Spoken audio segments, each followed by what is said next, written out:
2019 opening game. Just hear that, and you're like, you're born again. How do you do that totality?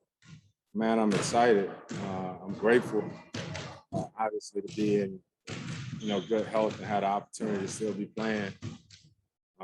But I'm excited, competitive, excited about building something new with the team that we have.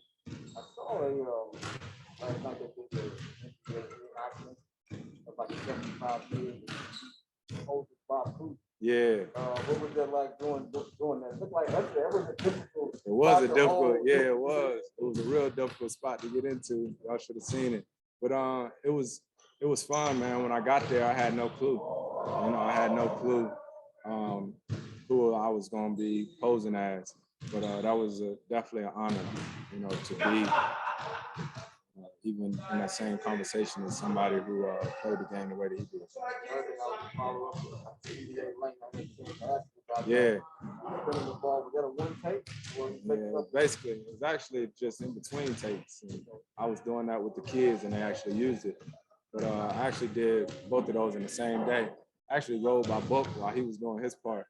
And them things, man, it's all about the history of the game. And for me, I've been here for 36 of those years, and I've been able to watch a lot of those greats and learn the game from my dad. So to be part of those different spots, I think it means a lot.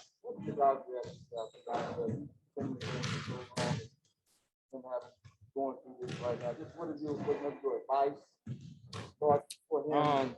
I think my biggest advice for him is control what you can control, and that's how you go out and hoop. Things happen. It's the business of the game, but I know DA's heart.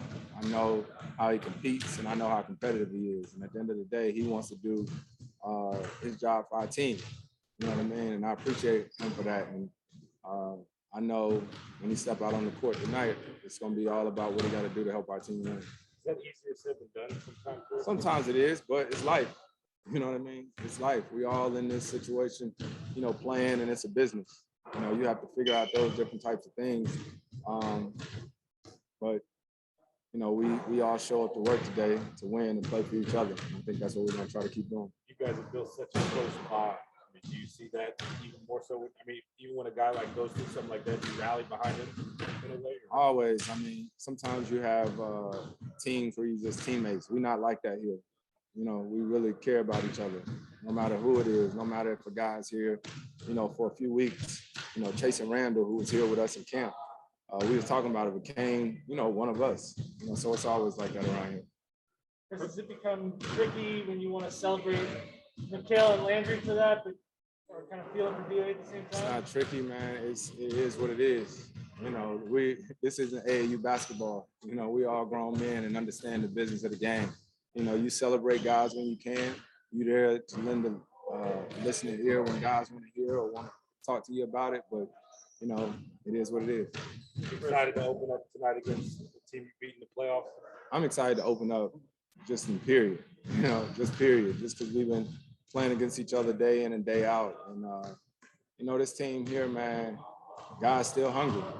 Guys never satisfied. So we just want to keep building. Chris, when you look back at that series and how great Deandre was against Jokic, how much confidence do you think that gives him for the matchup tonight to handle him on that kind of stage? It should give him some confidence, but the biggest advice I get to any of these guys, what happens in our league is, what have you done for me lately? You know what I mean? Don't nobody give a damn about last year's playoffs or what's going on. You got to do it over and over again in this league, and that's what we all try to do. With Landry and Cam, what do you think about the possibility of 3-guard lineups? We saw it sporadically last year, but perhaps we will more this year. Yeah, I don't know, man. I hadn't even thought about that. I ain't thought about the lineups and nothing like that, man. I think we just excited to finally get on the court and play and start building. We had no idea what our team is gonna look like. We just ready to hoop. Game one, yeah. You sound like someone who's doing it for the first time again, almost. New season, it just feels like that again. Yeah, absolutely. It never gets old. It's still as fun now as it was year one, and I'm excited. I'm looking forward to it. I couldn't hardly sleep last night, and now I'm just ready to get to it. I want to get back to one last day, podcast. Say that y'all got JaVale. Is that a Yeah. recruitment deal, or did he feel that he? Vail been in the league a while. You know what I mean? That ain't no recruitment. He signed on. You know what I mean? But somebody who should be joining real soon is Mikal Bridges. Yeah. You got that right.